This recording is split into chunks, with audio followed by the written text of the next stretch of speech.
uma compreensão geral desse artigo 103.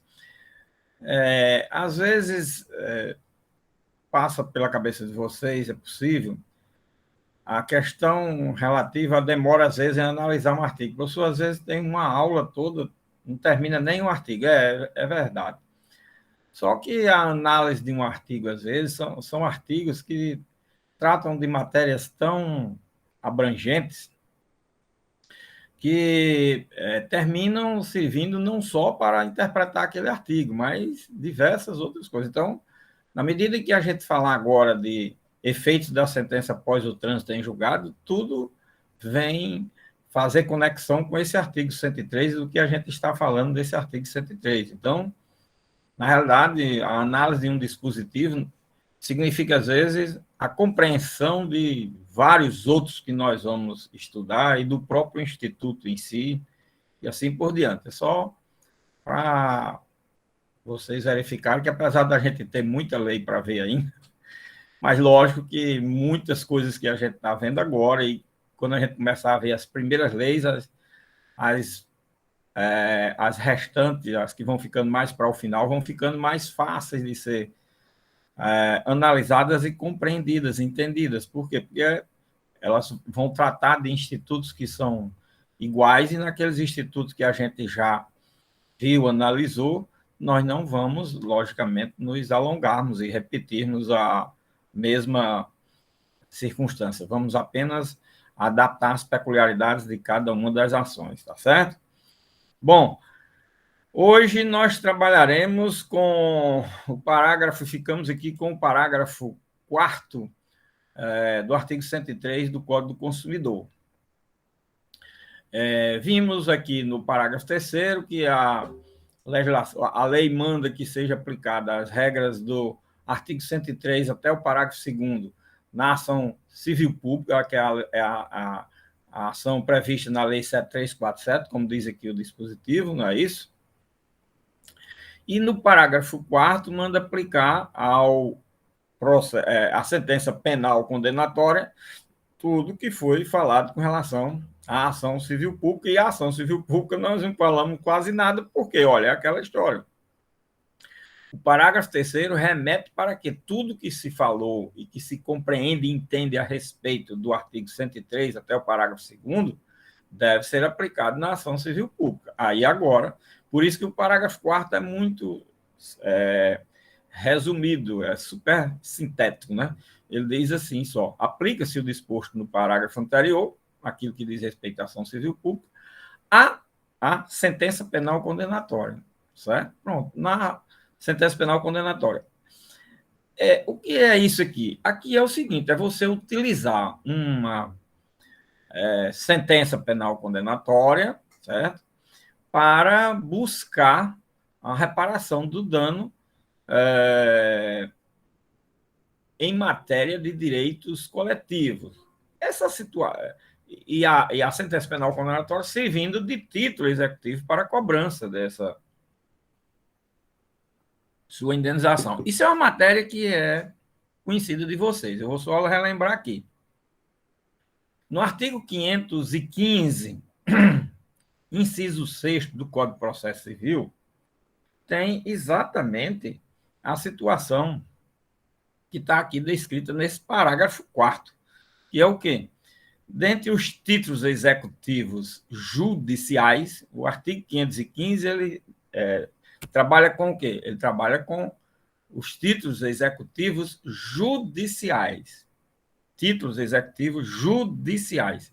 E lá no inciso 6º tem qual título executivo judicial? A sentença penal condenatória. Lógico que os professores já explicaram para vocês que essa sentença penal condenatória ela se presta a ser utilizada para você liquidar e executar esta sentença no campo da responsabilidade civil, no campo de uma lesão que você tenha sofrido. Vamos admitir o seguinte: num acidente de trânsito, alguém que é vítima pode ter sofrido a questão do acidente, tornado-se inválido, alguém ter vindo a morrer e tal, e a vítima e sucessores, a vítima ou seus sucessores vão querer uma indenização. Eles não não se preocupe na indenização como responsabilidade civil de imediato. Vem uma ação penal, vamos admitir. Aí houve uma ação penal em razão daquele acidente. Nessa ação penal vem uma condenação ao agente causador, provocador do dano. Então, transitou em julgado essa sentença, a pessoa, a vítima agora, o sucessor, não precisa ir ajuizar uma ação de responsabilidade civil. Se vale dessa sentença penal condenatória com a certidão de trânsito em julgado e vai requerer a liquidação e a execução do valor da sua indenização. É isso que cuida esse parágrafo 4º e é isso que está lá no artigo 515, inciso 6º do Código de Processo Civil. Então, não é novidade aqui. Lá no 516 diz qual é o juízo competente, né? Juízo competente lá e diz lá que é o juízo civil. Nós vamos estudar esse assunto aqui, que é muito interessante, no artigo 98, certo? Para a gente também dirimir essa questão da possibilidade dessa qual o juízo, aqui é penal, o juízo civil. Essa história de juízo civil e juízo penal é importante esclarecer que muitas das vezes você diz assim, então é no outro juiz. Não, pode ser o mesmo juiz.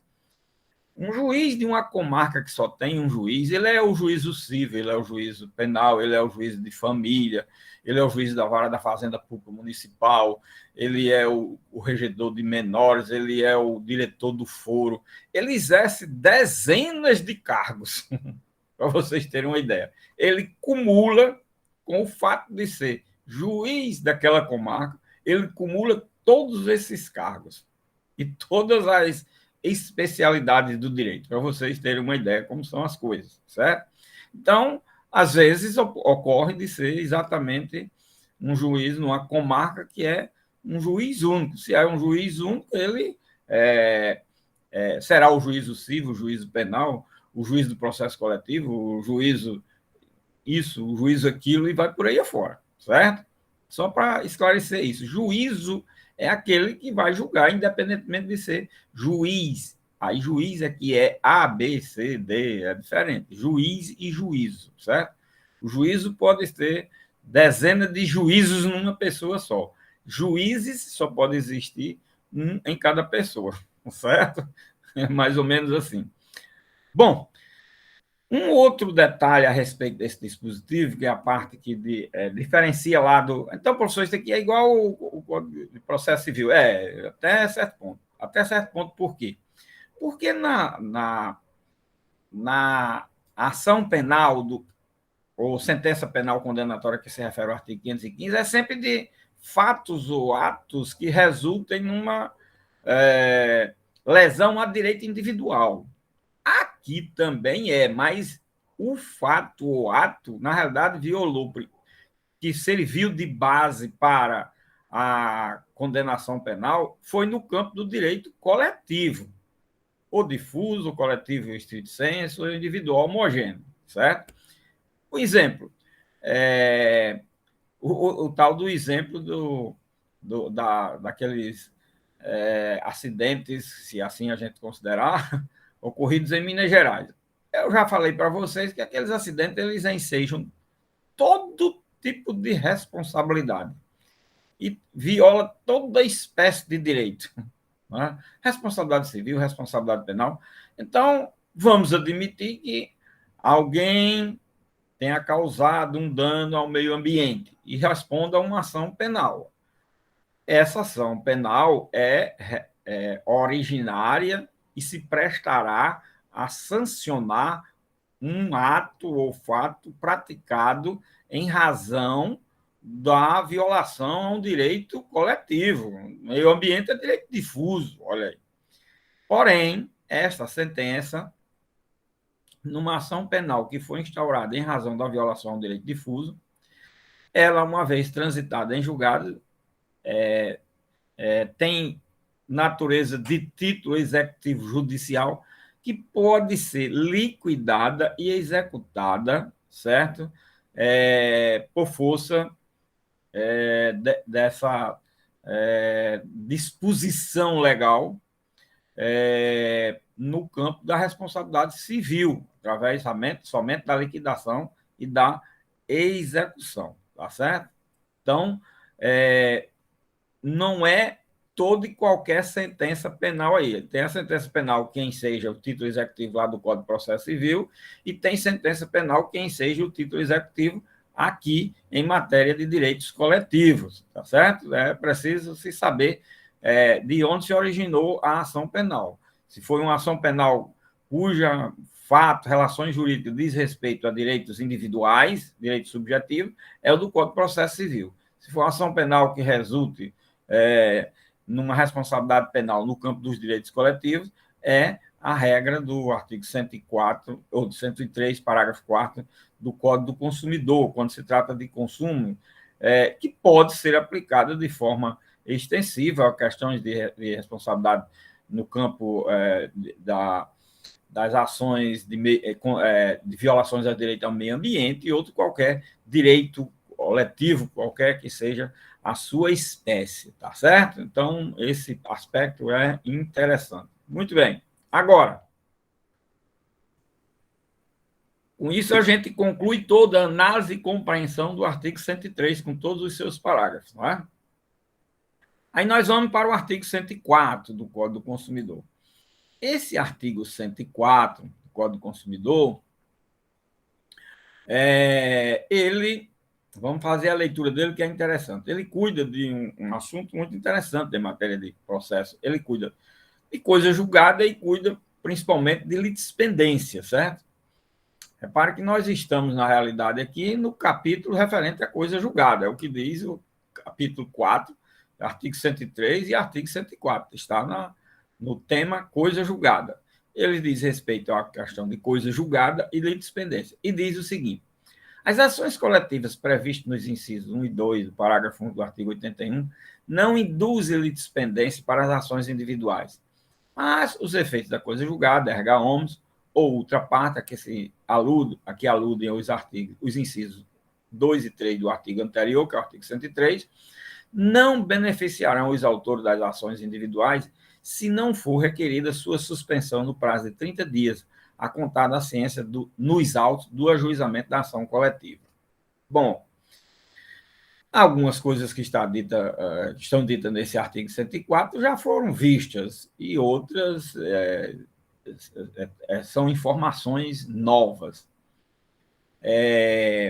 Como eu falei, o dispositivo cuida da questão da litispendência e coisa julgada entre um processo individual que você tem ajuizado e um processo coletivo que existe sobre a mesma matéria. Eu já falei a vocês, já conversamos bastante sobre isso, quando analisamos aqui o artigo 103, que não existe litispendência, nem existe coisa julgada entre o processo individual que você busca uma indenização por uma situação pessoal sua, direito subjetivo, e uma ação coletiva que busca ou um direito individual homogêneo para dezenas ou centenas de pessoas, ou proteger um direito difuso, coletivo e estrito sensu.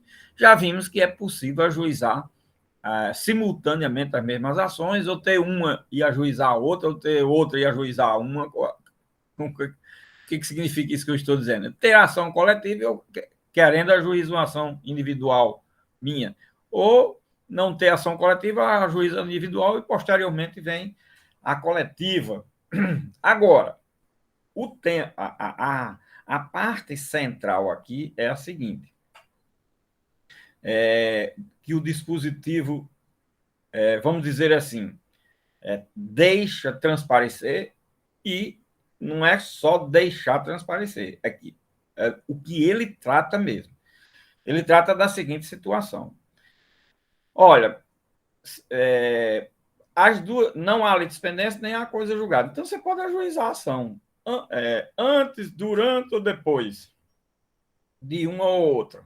Não vai ter problema de ser a coisa julgada ou a litispendência um óbice a uma segunda ação. Essa é a primeira regra, né, que ele estabelece. A outra regra é a seguinte: na parte final do dispositivo, quando ele diz: se você quiser se valer da coisa julgada do processo coletivo, você vai ter que pedir, você, como autor da ação individual, você vai ter que pedir a suspensão do seu processo individual, certo?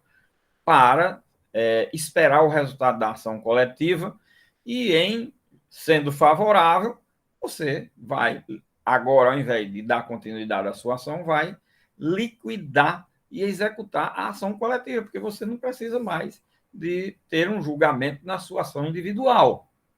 O dispositivo está dizendo isso, mas ele está dizendo o seguinte: é preciso que você requeira essa suspensão no prazo de 30 dias, logicamente, da ciência que você tiver da ação coletiva.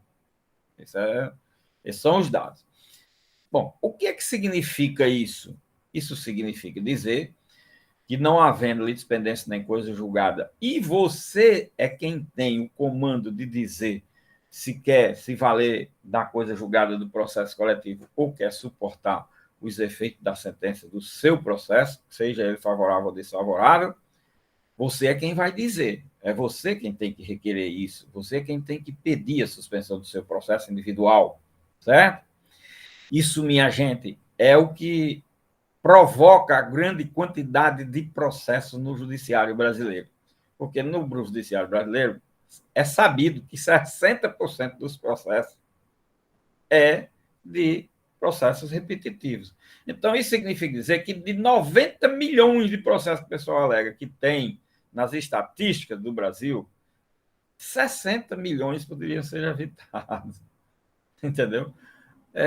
Aí tem só 40 milhões. 40 milhões de 90 milhões é 36 milhões. Só teria 36 milhões de processos. Então, nós temos 50 e tantos milhões de processos, 54 milhões de processos, que são absolutamente apenas e tão somente para se gastar dinheiro de massa, em quantidade de papel, mas hoje não é mais papel, mas quantidade de computador, aí vem de internet, de máquinas grandes para poder suportar esses material caríssimo eletrônico para poder suportar a carga de todo esse volume, quando a gente poderia ter aí menos da metade. E aí, logicamente, os gastos seriam pelo menos uns 30% ou 40% a menos.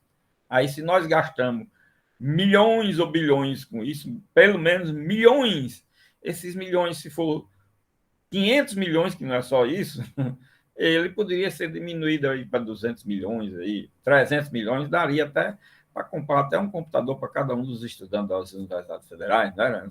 Você imagina aí o que nós temos de gasto exagerado em razão desse número de processos grande. Bom, mas aí foi a escolha que o legislador fez. Escolha em que nome, professor? Por que essa escolha? Essa escolha é em nome do princípio da autonomia da vontade. Pronto. Você é um cidadão, então você é responsável por você, certo? Essa é a ideia, aquela ideia do liberalismo, né? Cada um é dono de si, se vive em sociedade por ser uma obrigação, mas cada um tem que se virar.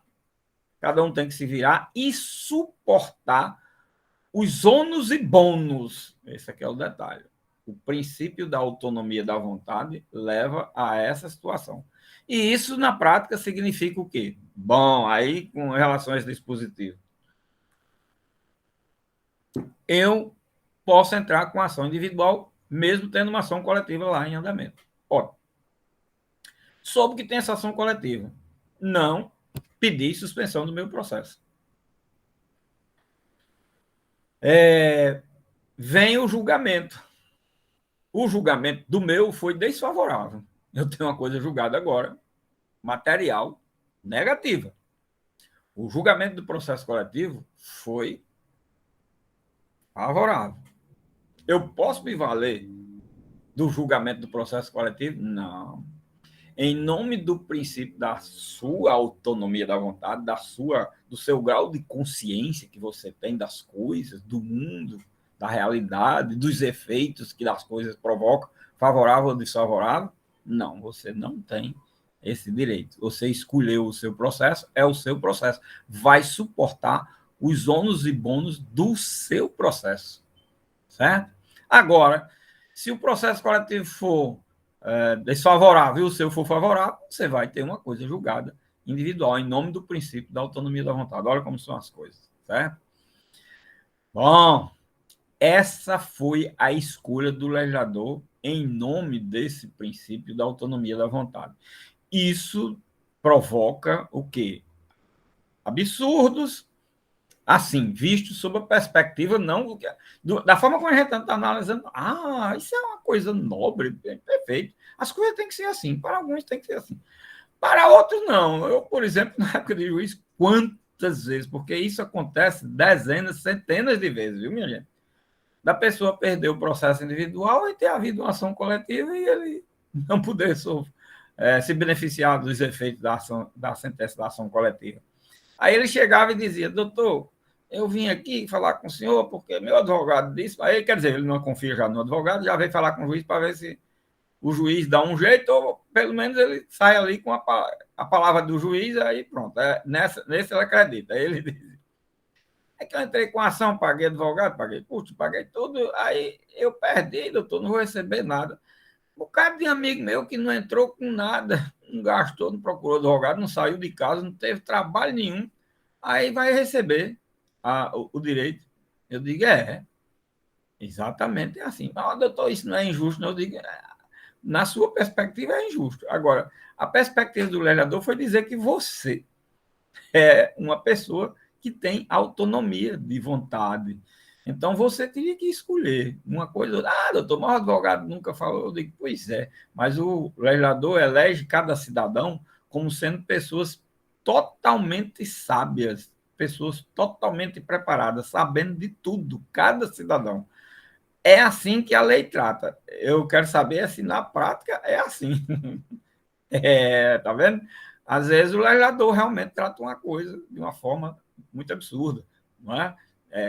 Dá um tratamento isonômico, quando na realidade o tratamento isonômico é apenas formal, mas materialmente ele nunca vai ser alcançado. Isso é o que a gente vê aí em muitas coisas. O que é a criação das cotas? O que é a discussão sobre as cotas? É exatamente isso, e vem historicamente. E quem é contra a cota, nossa, é revoltado, porque é um defensor de quê? Da igualdade formal. A igualdade formal é bom, está na lei. Cada um agora se vira para ser. Olha aí, tá vendo? É isso. Quem é favorável à cota, não sei se é só para se beneficiar ou se está consciente porque é favorável à cota. Mas a cota tem um sentido que não é só para favorecer ninguém, não é favorecer, é corrigir uma desigualdade material. Essa que é a realidade. Porque uma coisa é a igualdade formal, outra coisa é a igualdade material. Essa não existe. Numa sociedade, numa sociedade muito discrepante econômica, financeira, social, onde há uma discrepância muito grande. São coisas assim que eu ponho tudo para vocês irem refletindo por que é que o legislador escolhe aquilo. Vamos ver, doutor Alba, bota mais aí um pouquinho de lenha nessa fogueira. Não, professor, não é nem lenha, não. Eu só queria perguntar. Pronto, Você num vem caso com desse. água para apagar um pouco o fogo. Talvez. Pronto, num caso desse, por exemplo, existe algum instrumento que o magistrado pode se valer para realmente entregar justiça para o cidadão? Por exemplo, o cidadão teve o direito dele numa ação individual negado, e na ação coletiva foi favorável e o polo ativo foi vencedor, as pessoas tiveram o direito delas garantido. Existe algum instrumento que o magistrado pode se valer? Ou, por exemplo, o advogado do individual pode se valer para aplicar aquele resultado da ação coletiva na ação individual? Ou vai ficar injusto mesmo? Vai ficar nessa aparente injustiça aí. Eu digo aparente, porque, na realidade, a lei deu a você o máximo de garantia para você. Esse é que é o detalhe. Bom, Professor, mas eu não sei que tem, não tem aquele bom e velho ditado que eu nem lembro como é, mas no fim você tem que seguir a justiça e não a lei. sim, sim, não. Não, Tipo, aí é às onde vezes dá está. um boom na minha cabeça, sabe? Não, não. Aí é onde está o erro dessa interpretação e dessa aplicação de regra. Olha, essa aplicação do fim social, do fim de justiça, deve se extrair dentro da ordem jurídica sem fugir. Você, na hora em que você aplica essa regra aí, para que esse dispositivo? O dispositivo é absolutamente inútil. Quer dizer, vamos trabalhar para mudar esse texto de lei. Eu não estou dizendo que a lei aí está sendo injusta, não. A lei é absolutamente injusta para o tipo de sociedade brasileira. Mas aí, ao se fazer uma lei, nós temos que trabalhar com o pensamento geral e não com a casuística, certo? O que eu não sei se a maioria estaria dentro das exceções ou dentro da regra do que está escrito, certo? O legislador teve que fazer uma opção. Embora eu ache que, eu vou explicar daqui agora o desdobramento, e acho que dá para corrigir legalmente essa injustiça, certo? Infelizmente, legalmente a injustiça. Vou explicar por quê. Sem prejuízo de existir a duplicidade de ações, para você ver como são as coisas, né? Então, o que está faltando? Quando se for fazer a lei, entendeu? E depois, pressão da sociedade, saber disso. Então, ei, vamos mudar aqui, que isso aqui pode ser mudado se fazendo isso, mas se corrigindo uma gritante injustiça que tem aqui, certo? Porque é o seguinte, se alguém for fazer como juiz isso daí, bom, aí você vai encontrar todas as situações de injustiça querer corrigir com outro texto que não está na lei. Aí é você fazer inserir algo que não está na lei. Não está na lei, não está na ordem jurídica. A ordem jurídica foi posta desse jeito aí. Agora, você quer ver? Eu vou logo responder aqui como poderia ser corrigido isso para poder aliviar um pouco. Olha, o problema é que houve um exagerado apego ao princípio da autonomia da vontade. Mas vamos dizer o seguinte: ao invés de ser o, o autor da ação individual que suspendesse o processo até o julgamento do processo coletivo, e a regra fosse que o judiciário, quando tiver ação coletiva, o judiciário não pode deixar de fazer com que existam os processos em andamento individuais, nem que outro que queira entrar com processo poder ingressar com esse processo. Porém, os processos ficam imediatamente e automaticamente suspensos os individuais. Olha aí. Aí eu tô me valendo do que a lei está me facultando a fazer como juiz, olha aí. Só que atualmente não tem isso. Esse é o problema. Então eu estava criando, aí eu passo a criar uma norma. Então, tendo isso, aí corrige o problema. Por quê? Porque nós não temos o obstáculo de entrar com as ações, vai continuar não existindo a litispendência e a coisa julgada, mas aí eu vou ter uma sequência de justiça a meu favor, que é o seguinte: olha, então vamos fazer o seguinte, eu entrei com um processo individual, só que foi automaticamente suspenso pelo próprio judiciário. E aí, mesmo que o processo continuasse, aí não, aí o juiz, em algum momento, pode dizer, bom, esse processo continua de forma indevida. Aí eu podia fazer isso que você está dizendo. Porque eu estava aplicando o que está na ordem jurídica. Mesmo, aí mas o processo individual chegou, transitou em julgado, mas ele transitou em julgado e aí foi contra a própria ordem jurídica, certo? Então, você pode se valer lá da sentença do processo coletivo. Aí eu posso fazer isso dentro da ordem jurídica, quando ela autoriza. Mas sem eu ter nada, e eu criar do zero, como juiz, não. como juiz, cidadão, para propugnar que isso seja mudado, sim, é outra coisa. Diga, Alba. Eu estava pensando aqui, Eu ainda vou não sei. desdobrar aí, mas Hã? ainda vou desdobrar essa explicação, mas pode dizer. Certo. É, seria ultrapassar os limites do legal, no que o senhor está falando aí. Por exemplo, se o magistrado, num despacho, solicitasse que o autor do processo individual analisasse a disposição do artigo 104 e solicitasse, por exemplo, a suspensão do processo dele. O Pronto. magistrado poderia fazer isso? Ah, isso daí pode. Atualmente. É o que se pode fazer como conserto atualmente e não estaria extrapolando a ordem jurídica. Olha, tendo em vista que há um processo coletivo, eu consulto, abro vista para constar. Se ele reitera, não quero continuar com o processo, o pobre coitado nem vai saber, mas o advogado vai dizer: olha o tamanho da responsabilidade do advogado. Tá vendo aí? Olha aí. Agora, eu digo uma coisa a você: o juiz não faz porque em 99,99,99,99% todos iam confirmar. Que quem confirma é o advogado não vai querer que pare o processo. Entendeu aí? E vai. E no final, o pior, ele não tem responsabilidade. Isso é uma coisa errada. Aí eu acho um absurdo. Mas deixa eu dizer a forma como eu estava falando. Então, pode continuar ou o judiciário automaticamente suspende? Aí teria que ter um parágrafo, outro parágrafo, uma regra dizendo o seguinte: aí alguém podia achar ruim. Meu processo ficou suspenso, por quê? Porque existe outro processo. Aí teria que ele vir a juiz e fazer um termo expresso dizendo que queria que o processo dele continuasse e ficasse expressamente constando dos autos. E ainda que, por acaso, qualquer que fosse o resultado, ele ia suportar, se fosse favorável ou desfavorável. Entendeu?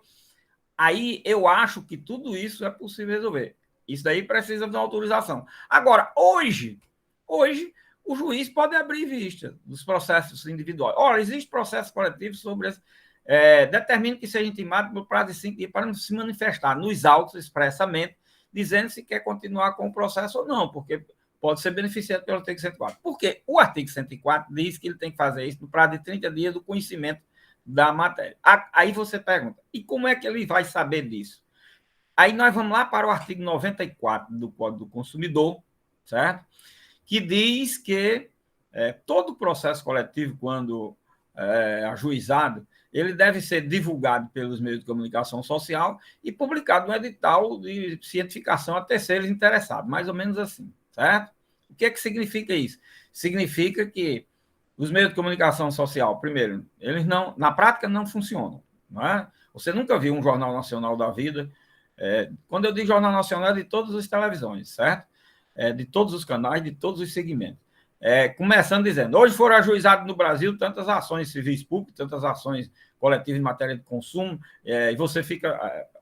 estão cientificados de que tem agora o prazo de 30 dias para pedir suspensão dos processos individuais. Pronto. Ninguém é avisado disso. Isso existe? Não.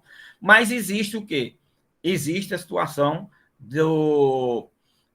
da publicação do edital. Aí, tendo havido publicação do edital, aí, infelizmente, o edital vai fazer com que a cientificação tenha sido aquela cientificação ficta. A história da citação, intimação por edital, que é um ato fictício, mas que tem validade. Não é isso? Bom, essa é a forma que nós temos hoje, tá certo? Agora, tem uma outra saída ainda dentro da ordem jurídica. Vamos admitir muitos juízes, sei lá, por um lapso qualquer, não vai para os detalhes, não publicam esse edital, certo? Cientificando terceiros.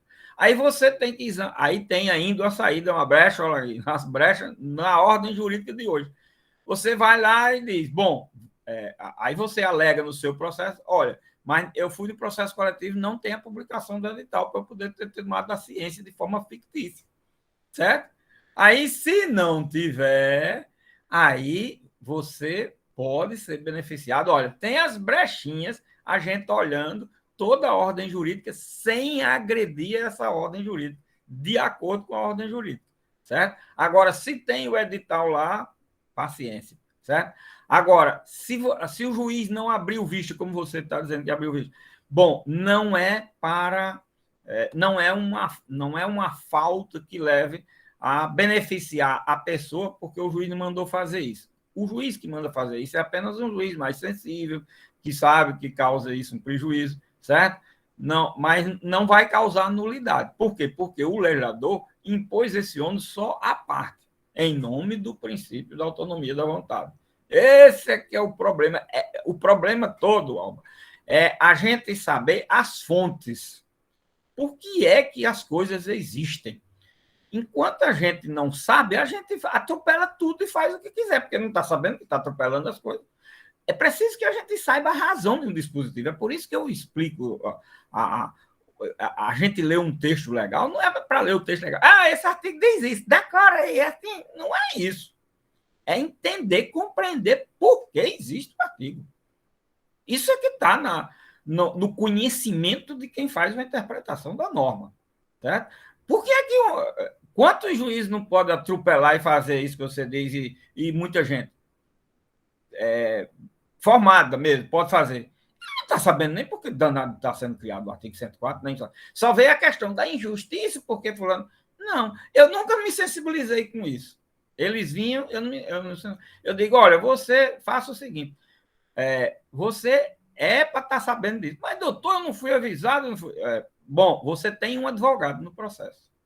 Seu advogado não orientou, não, então vá atrás dele e peça uma reparação. É profissional liberal. É preciso que ele saiba também que tem uma responsabilidade. Ele precisa passar informação para o cliente. Entendeu? E se você quer como advogado, se resguardar, é bom até fazer uma petição. Excelência, apesar de estar sabendo, agora, se eu sei que não teve publicação no Diário Oficial, nem publicação do edital no processo coletivo, não, eu não estou tendo problema de responsabilidade.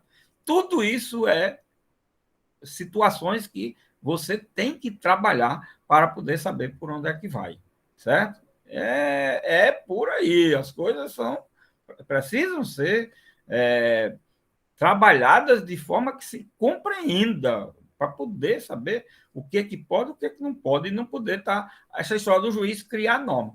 Bom, essa situação de dizer que o juiz abra vista à parte para se manifestar, se for o caso do processo, você pode dizer, mas isso não está na lei. Certo, não está na lei. Mas eu não estou fazendo nada contra a lei, nem criando nada de lei.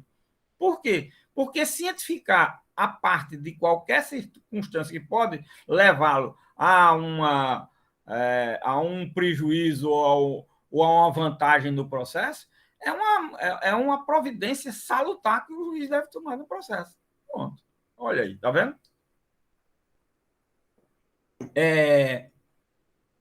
Aí você diz, então o juiz deveria fazer isso todas as vezes. Eu acho que um bom juiz deveria fazer isso mesmo. Entendeu? Deveria fazer isso. Eu acho que o bom juiz também deveria mandar publicar o edital do processo coletivo. Entendeu? E fazer constar do edital bem claro. Inclusive, a publicação deste edital implica nos efeitos do artigo 104 do Código do Consumidor, que se trata de um processo coletivo, cuja regra é aplicável em todo e qualquer processo coletivo. Eu botaria isso também para poder chamar a atenção. Não é?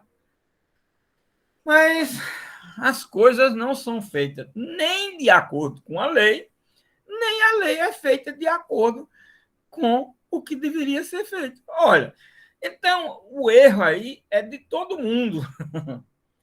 O erro é do legislador, que não fez uma norma boa. O erro é do judiciário, que não faz as coisas como deve ser, de acordo com a lei. E o erro é da população, que também atropela tudo, ninguém toma. E a população que eu digo aí, inclusive o advogado da parte, que não leva conhecimento, que não toma nenhuma cautela, que isso, aquilo outro. Tudo isso, todo mundo aí. Aí é por isso que a regra geral, ela passa a ser uma responsabilidade de toda a sociedade, tá vendo? Aí, quem sofre as consequências tem que sofrer as consequências porque está sofrendo as consequências em nome de todo um erro que existe de todos. Esse que é o detalhe. O erro não foi só meu ou só de fulano. O erro aí é de todos. Entendeu como é interessante esse jogo de questionamento? Logicamente, eu estou dizendo uma coisa que a cada afirmativa que eu faço tem 1.500 afirmativas de forma diferente, lógico. Eu só estou dizendo que o direito tem uma lógica, a interpretação deve ser a mais completa possível e as cautelas devem ser todas elas tomadas. Quando se entra com um processo, a responsabilidade é grande. Por isso que eu já falei a vocês aqui que um processo, quando entra na Europa, em qualquer país da Europa, os juízes, e nos Estados Unidos principalmente também, os juízes têm uma audiência preliminar e eles são muito chatos com o próprio autor da ação. Por quê? Porque eles não querem o processo. E chama muito. Eles dão verdadeiros batidos, como a gente chama no Brasil. Verdadeiras broncas porque entrou com o processo. Você diz, vai, eu entrei com o processo, acaba vem brigar comigo. Ele dá bronca no autor e dá bronca no réu. Porque há uma responsabilidade muito grande. Você está mexendo com a máquina estatal. Nesse ponto, eles têm razão. Coisa que nós não damos aqui o menor cabimento. Então, é uma questão da sociedade. Aí termina se respondendo e tendo-se prejuízos incalculáveis por uma irresponsabilidade do todo. A irresponsabilidade aí é do todo. Não é de A, de B e C, não. É de toda a sociedade.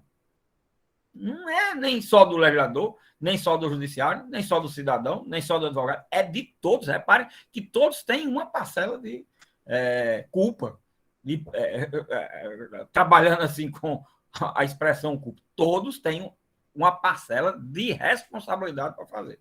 Essa é a questão. Aí é por isso que existe a famosa frase: cada povo tem, ou cada sociedade tem o juiz que merece, o legislador que merece, o professor que merece, tem tudo, a mesma coisa.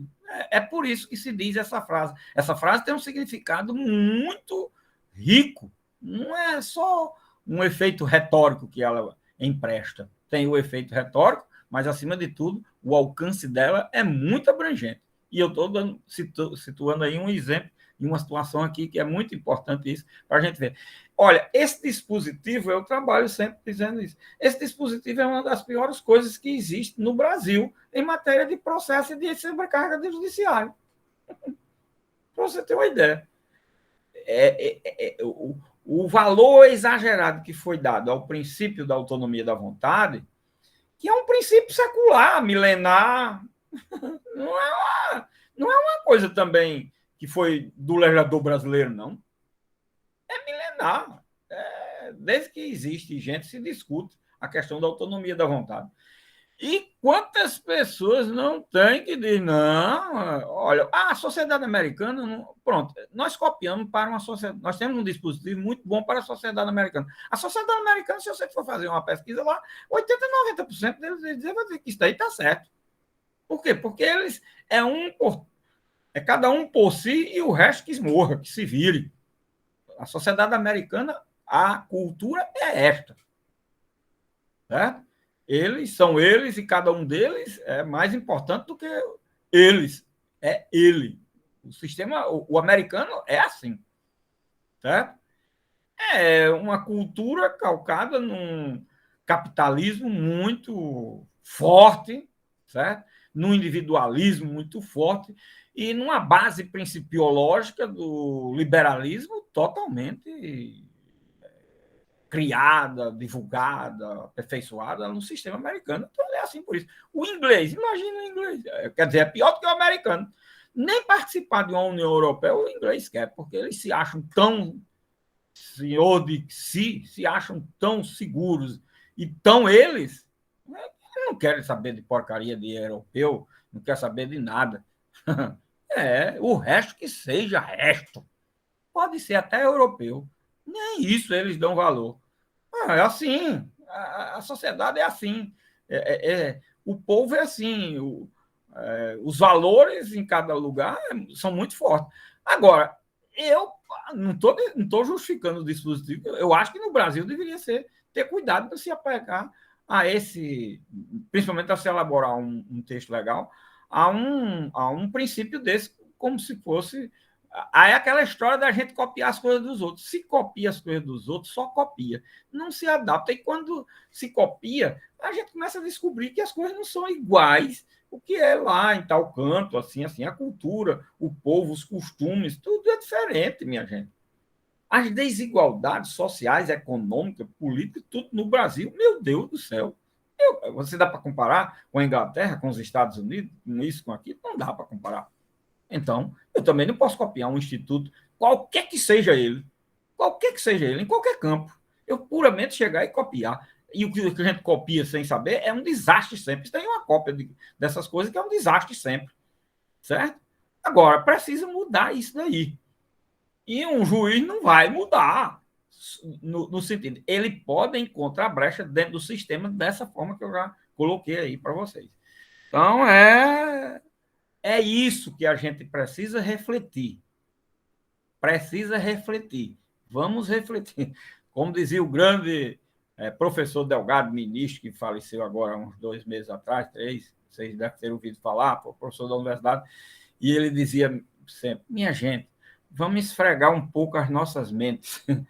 Vamos esfregar um pouco a mão. Aí, quando a gente se encontrar com o Delgado, que ia perguntar uma coisa: Delgado, eu vim aqui para a gente esfregar um pouco as mentes. Quando ia fazer uma pergunta, discutir uma coisa, vamos esfregar aqui um pouco as mentes. Esfregar um pouco as mentes era exatamente, vamos discutir um pouco, vamos conversar, vamos debater esse assunto, não dá para ser um está com a verdade e o outro está com a verdade, não.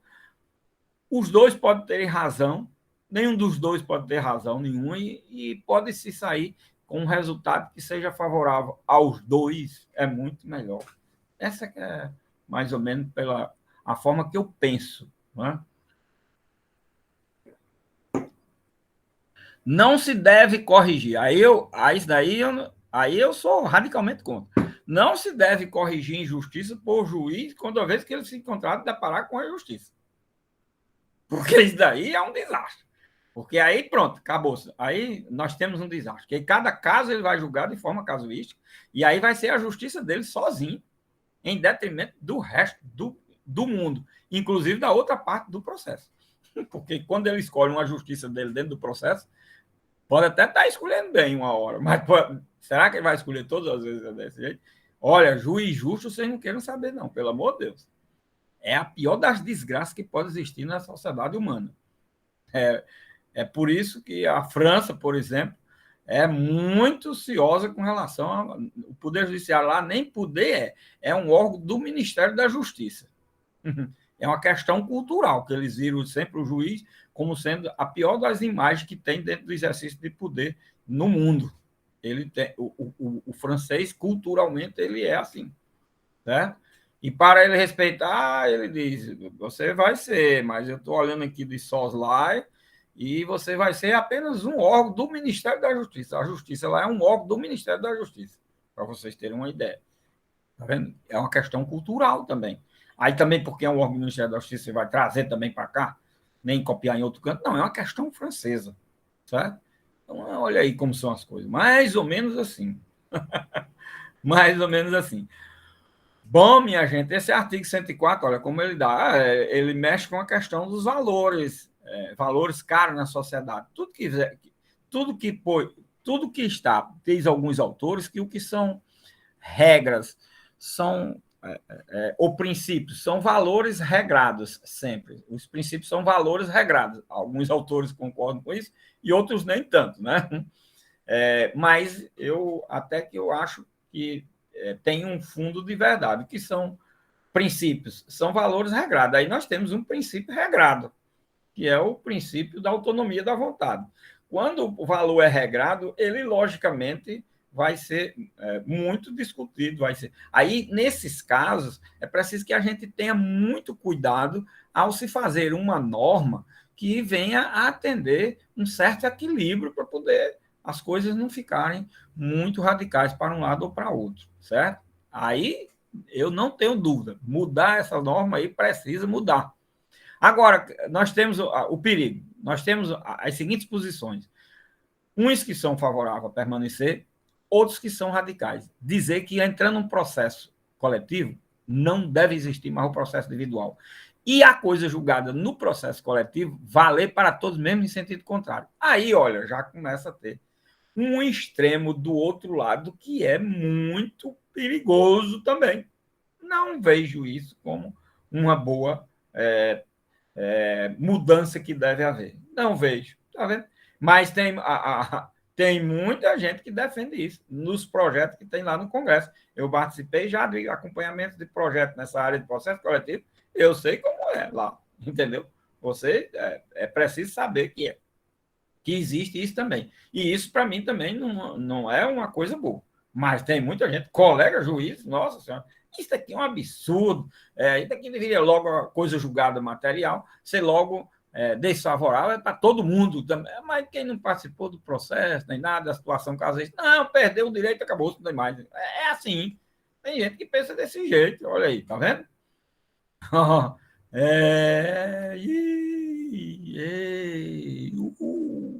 As coisas não são tão fáceis assim, não. Eu até acho que deveria ser fácil, mas não são, não. Elas, às vezes, são muito complicadas, né? Bom, minha gente, eu espero que tenha deixado aí o máximo de informações possíveis, inclusive para se trabalhar no legislativo, para a gente alterar isso daí, ter uma regra geral mais abrangente, certo? De forma a alcançar uma maneira de se atender tanto o princípio da autonomia da vontade, como o princípio da isonomia material, para não ficar só na isonomia formal. Né? Eu acho que há espaço suficiente para se alcançar isso. Hoje, depois de há muitos anos analisando esse dispositivo, eu vejo que é possível perfeitamente, e tem essas brechas. Eu vejo também que se não houve o edital, nos jornais nacionais a gente não vê, infelizmente. Não tem o edital. Como é que eu poderia tomar conhecimento? Então, eu não tomei conhecimento. É como se não tivesse existido. Aí, ó, olha aí, eu tenho uma brecha, tá vendo? Aí agora é trabalhar com a questão do juiz não cumprir o artigo 94 também. Olha aí, por incrível que pareça, é trabalhar com a ideia de que o juiz também não cumpre o artigo 94. Se for um juiz cioso, olha, vai cumprir o artigo 94. Lá vai. Aí a confusão aumenta. Olha aí, tá vendo? São essas coisas todas que podem acontecer, mas é bom que se saiba todos os caminhos a percorrer. Isso é o que é importante e interessante. E se faça de forma consciente e não só por achar. Eu acho uma gritante injustiça. Mas espera aí, não é assim que eu tenho. Só porque eu acho uma gritante injustiça, as coisas não devem mudar só porque eu acho, não. Vamos trabalhar por onde pode se alcançar uma minimização dessa injustiça, certo? Vamos lá, minha gente. Olha, vista aqui o artigo 104, nós temos aqui o artigo 104A, 104B e 104C. Esses artigos, eles vieram compor o capítulo 5º do Código, desse título do Código do Consumidor, com a denominação da conciliação no superendividamento. Isso é recente, é negócio de 2 ou 3 meses que foi criado aqui, incluído pela Lei 14.181 de 2021. Então, nós temos aí, isso foi muito divulgado na imprensa, né, brasileira, a chamada Lei dos Superendividados. Né? E vem a mídia sempre aí, de uma forma ou de outra, a gente diariamente tem algum assunto a respeito dessa matéria. Eu só estou. Aqui nós não vamos estudar esse assunto aí, porque é uma questão de realização de conciliação dentro da possibilidade de matéria de direito ambiental, ou de direito do consumidor, certo? Eu só quero dizer, primeiro, que esse assunto que está na mídia veio para dentro do Código do Consumidor. É uma alteração que veio a ser feita dentro do Código do Consumidor. Isso é importante a gente saber que a gente está trabalhando aqui com o Código do Consumidor. Segundo, o que é isso, professor? Esse aqui é o detalhe. Isso é como se fosse uma recuperação judicial com relação às empresas. Nós não temos a lei de recuperação judicial, de falência e recuperação judicial, que era a antiga lei de falência e concordata, agora a lei de falência e recuperação judicial. Pronto. Aqui nós temos uma espécie de recuperação judicial para pessoas físicas, naturais, tá certo? Pessoas físicas ou naturais. E aqui o próprio artigo. Então, o que eu quero deixar aqui é só a ideia do que trata isso aqui, o que é o Instituto, para poder, se vocês trabalharem em algum local, alguma coisa que diga respeito a essa matéria, logicamente está sabendo pelo menos onde buscar. A requerimento do consumidor superendividado, olha aí, pessoa natural, o que é aqui vem logo o conceito, o que é um devedor superendividado aí? É aquele que tem uma pluralidade de dívidas, tá certo? Tem uma pluralidade de credores atrás dele, certo? Então, essa pluralidade da condição de devedor, certo? De dívida que o devedor tem, o consumidor tem, é que caracteriza essa hipótese. Aí, se isso ocorrer, olha, o consumidor, pessoa natural, superendividado, pessoa natural. O juiz pode instaurar processo de repactuação de dívida, vamos admitir que essa pessoa tenha diversos processos de cobrança dentro da justiça, certo? Já processo em andamento, é uma hipótese, né?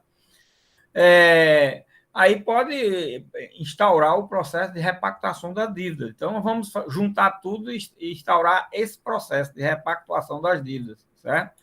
E com vistas à realização de uma audiência conciliatória, presidida pelo juiz ou pelo conciliador, com a presença de todos os credores de dívida, previsto no artigo 54A deste Código, olha, matéria de consumo, a qual o consumidor apresentará a proposta de plano de pagamento com prazo máximo de 5 anos, preservados o mínimo existencial, nos termos da regulamentação, e as garantias e as formas de pagamento originalmente pactuadas.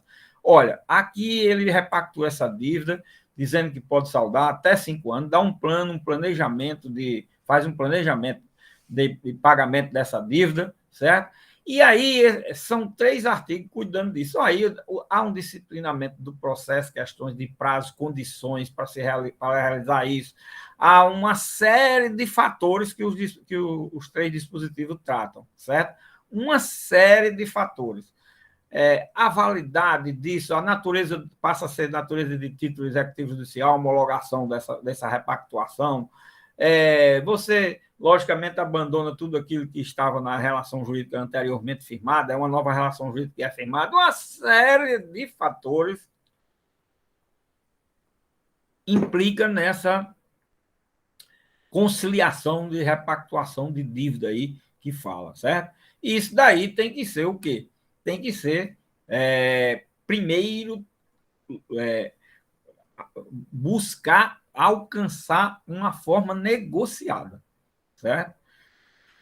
E aí, só esgotar todas as possibilidades de negociação é que pode a justiça definir determinados critérios que, às vezes, o próprio juiz, nessa conciliação, vê que é possível. Então, mas uma coisa que é garantida, por exemplo, vamos dizer que a pessoa ganha 5 mil e deve 50 e vai pagar em 5 anos, tanto por ano, 10 mil por ano, um exemplo. Tem muita gente nessa condição e isso é como se fosse uma empresa que tem um lucro de 1 bilhão, mas deve 1 trilhão. Imagina, é a mesma coisa. Tudo é proporcional, todo mundo sofre as mesmas consequências, minha gente. Eu sei bem disso. A minha vida foi de agricultor de subsistência até chegar um desembargador federal, certo? Eu saí da agricultura de subsistência. Agricultura de subsistência, você não sabe nem o que é, certo? Eu fui agricultor de subsistência para poder conviver.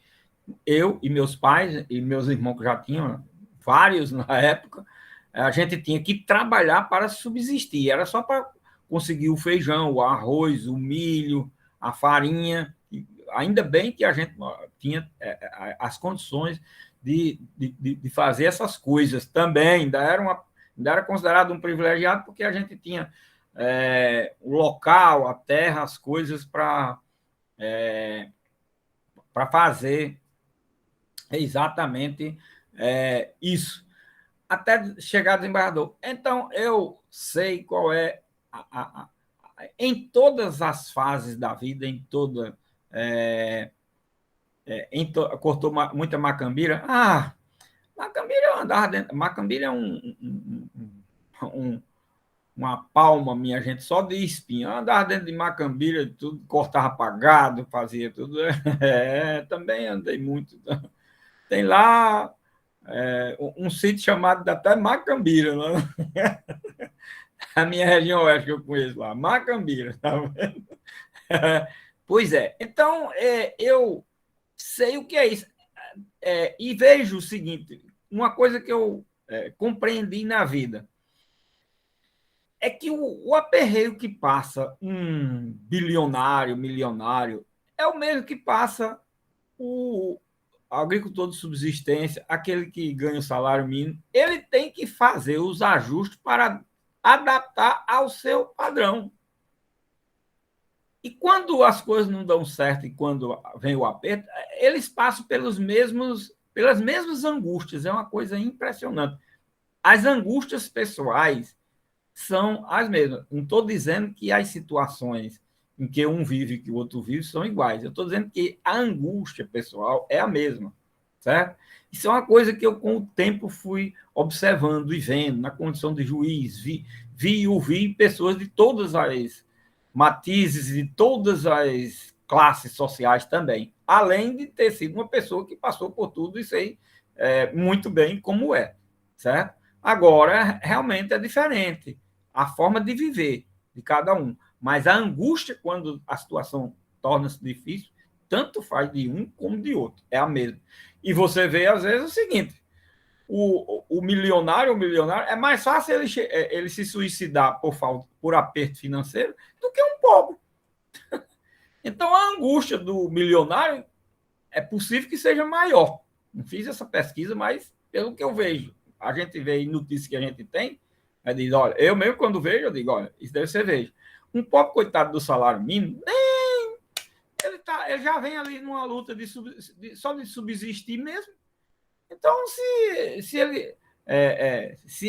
Já que o próprio salário mínimo que ele ganha já não dá para nada, então ele já devia morrer na hora. Por isso, teve um presidente bem maluco aqui, quando perguntaram a ele o valor do salário mínimo, se ele dava, ele disse: se eu ganhasse o salário mínimo, eu já tinha dado um tiro na cabeça. O presidente da República disse isso, na época da Revolução. Ele disse: se eu ganhasse o salário mínimo, eu já tinha dado um tiro na cabeça. E só ganhar o salário mínimo por si só já dá para dar um tiro na cabeça. Olha, então a posição dele era uma pessoa privilegiada e, logicamente, se ele se sentisse numa situação difícil, ele dava um tiro na cabeça. Pronto. Vocês estão vendo como são as coisas absurdas? É assim. Como são as pessoas. Diga, Cláudio, aí. Só para lembrar aqui alguns promotores. Alô? Só para lembrar que alguns promotores de justiça. Oi, dá para ouvir aí, professor? Não dá não? Eu não escutei direito, não. Está abafado, Cláudio, a voz. A voz está muito. Eu não sei se você está distante, não está dando para ouvir direito, não. Não dá para entender, não. Diga aí de novo, vê se você fala mais próximo do microfone, uma coisa assim. Diga, Cláudio. Ninguém entendeu, não. Oi, melhor? Dá para me ouvir? Não. Ouve, mas não é bem nítido. Vamos ver se a gente entende. Diga aí.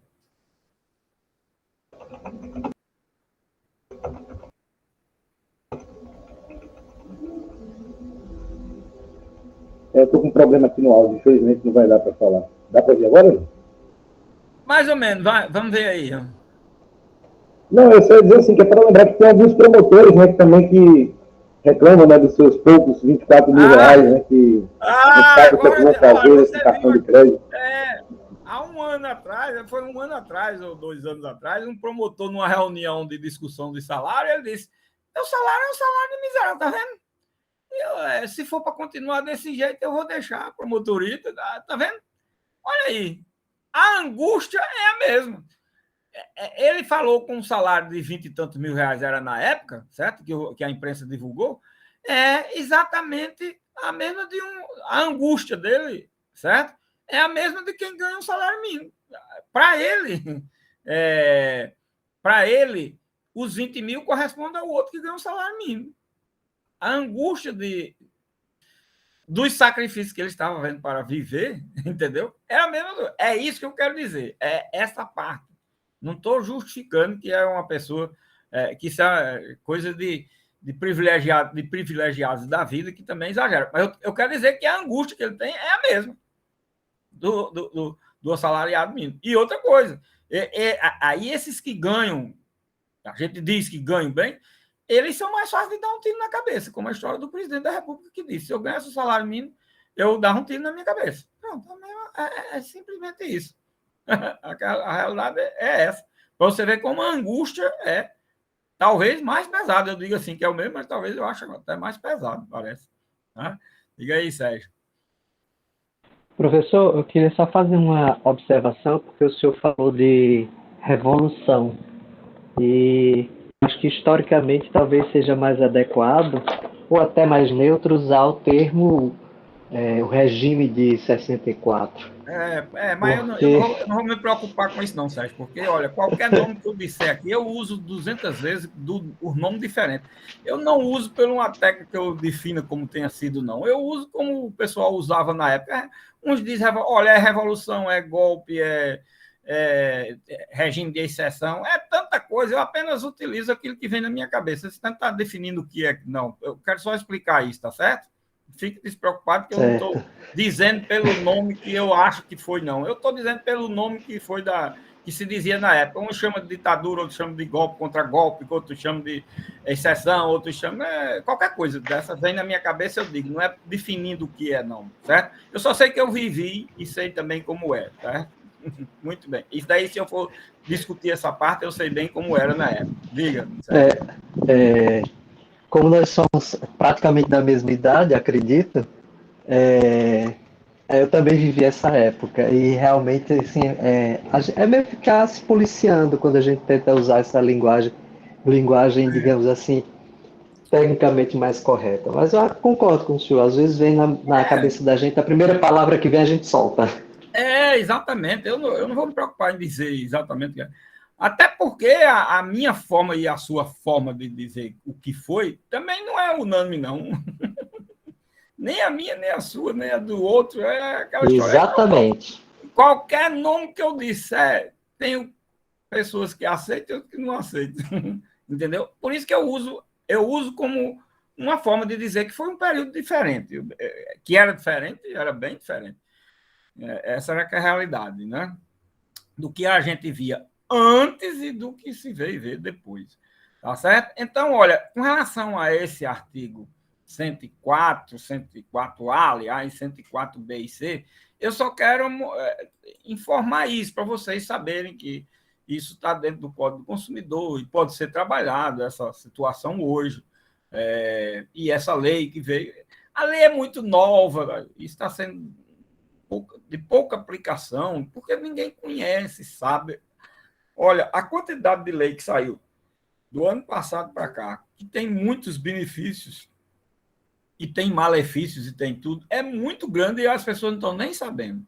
Leis que têm muitos reflexos dentro da sociedade e não se discute, não se fala, nem se sabe, que é um volume tão grande que não está se acompanhando, nem a lei depois de feita. Então, essas leis de 1 ano, 2, 3 para cá, muito pouca coisa a gente tem visto, trabalhado, e ter o domínio está muito longe disso, tá certo? Muito bem, minha gente, vamos aqui, depois desse artigo, no que diz respeito a esse artigo 104, nós, e essa informação geral, e o encerramento aqui do capítulo da coisa julgada, nós agora vamos trabalhar com outro tema dentro da ação do processo coletivo, que é a questão dos efeitos, dos efeitos da sentença no que diz respeito aos caminhos a seguir após o resultado, que é a sentença. E nós vamos trabalhar efeito da sentença agora, no que tange principalmente a questão das obrigações, não é? Nós temos o efeito da sentença contra as obrigações no Código do Consumidor, no artigo 84, no que tange a obrigação de fazer e não fazer, e nós temos os efeitos da sentença no que tange a obrigação de pagar quantia certa, lá no artigo 96 a 98, ok? Nós vamos trabalhar aqui com o artigo 84 primeiro, tá certo? Então, esse artigo 84, ele diz o seguinte, o artigo 84 do Código do Consumidor. Ele está na parte geral do título 3 da defesa do consumidor em juízo, né? Vai do artigo 81 ao 104, que a gente terminou lá, chegou lá, mas a gente está vendo aqui, não está vendo na sequência, a gente está vendo pelos temas que a gente vem tratando, né? E aí, pelos temas que a gente vem tratando, aqui no artigo 84, nós temos o quê? Vocês vejam, na parte geral das disposições, os efeitos da sentença após o seu trânsito em julgado, repare o detalhe, os efeitos da sentença após o seu trânsito em julgado, como está lá no artigo 103, não é? No que tange a obrigação de fazer e não fazer. E olha o que diz esse artigo 84. Na ação, que ação? Numa ação coletiva em matéria de consumo, numa ação civil pública, que tenha por objeto o cumprimento da obrigação de fazer ou não fazer, olha, que tenha por objeto o cumprimento da obrigação de fazer e não fazer, se o objeto, quanto à pretensão, for uma obrigação de fazer ou não fazer, o resultado possivelmente vai ser exatamente da obrigação de fazer ou não fazer. Aí o que é que o juiz pode fazer? O juiz concederá, quer dizer, o juiz deferirá, o juiz decidirá a tutela específica da obrigação. Que espécie de obrigação? Fazer ou não fazer? Esse é o detalhe, tá certo? Ou determinará providências que assegurem o resultado prático equivalente ao do adimplemento. Eu vou ler 2 ou 3 parágrafos aqui, que eu vou falar da estrutura desse artigo, com base no princípio que o traduz, e, logicamente, vai ter tudo a ver com o que eu vou falar, os seguintes parágrafos. Primeiro, a conversão da obrigação em perda de dano somente será admissível se por elas optar o autor ou, se impossível, a tutela específica para a obtenção do resultado prático correspondente. Parágrafo 4º. O juiz poderá, na hipótese do parágrafo 3º ou na sentença do parágrafo 3º, eliminar uma ação dessa. Impor multa diária ao réu, independentemente do pedido do autor. Parágrafo 5º. Para tutela específica ou para obtenção do resultado prático equivalente, poderá o juiz determinar as medidas necessárias. Essas medidas necessárias são, como exemplo, a busca e apreensão, remoção de coisas e pessoas, desfazimento de obra, impedimento de atividade nociva, além de requisição de força policial. Certo? Bom, o que é que eu quero explicar aqui esse dispositivo? Esse dispositivo cuida da chamada execução específica, tutela específica, e esse dispositivo está calcado em quê? No chamado princípio da especificidade ou princípio da tutela específica. O princípio que embasa, que dá sustentação a esse dispositivo legal é esse princípio. Princípio da especificidade ou princípio da tutela específica, certo? O que significa esse princípio? Esse princípio, ele vem de uma afirmativa de Chiovenda que foi feita numa obra dele em 1904, já temos aí quase 120 anos, e veio para o Brasil na década de 90 para cá, para vocês terem uma ideia. Na década de 90 só estava com 80 e poucos anos, né? É que começou a chegar no Brasil, tá vendo? As coisas como são, na ordem jurídica. 80 e tantos anos, a pessoa diz, desse jeito eu já tenho morrido. Às vezes tem morrido e as coisas não chegam. Mas, olha, a gente está estudando, a gente está vivo, que Chiovenda já morreu já faz tempo. E a gente está estudando o que ele disse. E, mais importante, o que ele disse foi doutrinariamente para persuadir o legislador e o judiciário a fazer aquilo que ele disse. E hoje já está na ordem jurídica até brasileira. Vocês estão vendo as coisas como são? Aquilo que eu afirmo, olha, às vezes a gente diz uma coisa, a gente tem uma posição, a gente tem uma ideia que não serve para hoje. Mas se a gente não começar a dizer hoje, só começar a dizer daqui a 100 anos, ela nem, nesses 100 anos ela não vai ser trabalhada. Agora, se eu começo a dizer hoje, nesses 100 anos é possível que ela comece a ser trabalhada. Aí, 100 anos depois, a gente talvez já tenha até realizado. Olha aí. É assim. Infelizmente, olha, é uma má notícia para quem é jovem, porque o jovem quer que as coisas sejam tudo feitas para ele ainda. É bom isso, né? É bom, mas infelizmente não são feitos. E o pior, a parte ruim que eu acho disso é o seguinte: enquanto ele tem todo esse entusiasmo, ele não pode fazer nada. Ele não é legislador, ele não é juiz, ele não revoluciona, não administra quase nada, né? Mas é um estudioso, é um pensador de tudo isso. Ótimo. Né? Agora, quando ele pode fazer as coisas, aí ele já vai começando a dizer, não, mas não é assim. Ou ele vai tomando consciência e dizer, aquilo que eu pensava parece que não dá para ser do jeito que eu pensava. Aí, na realidade, eu acho que é a descoberta do que ele vai ver que é o que pode ser. Enquanto a gente não pode fazer nada, a gente diz tudo para fazer.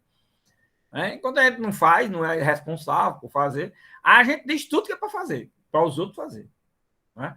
Quando cai nas nossas mãos, aí a gente diz, não, olha, isso aqui tem que ser de acordo com o que pode, com o que dá. A sociedade brasileira não vai responder mais do que isso, não. Infelizmente, Quando a gente se depara com a realidade, minha gente, aí a coisa é complicada, é difícil, é muito bom. Eita, mundo velho, é bom demais. Só para a gente passar aqui e saber que existe isso. O mundo velho é bom só por isso também. Não tem nada de bom aqui, mas a gente passa e viu aqui, está vendo? É assim. E cada um vem dar sua colaboração de uma forma ou de outra para o mundo continuar e as pessoas continuarem. É assim.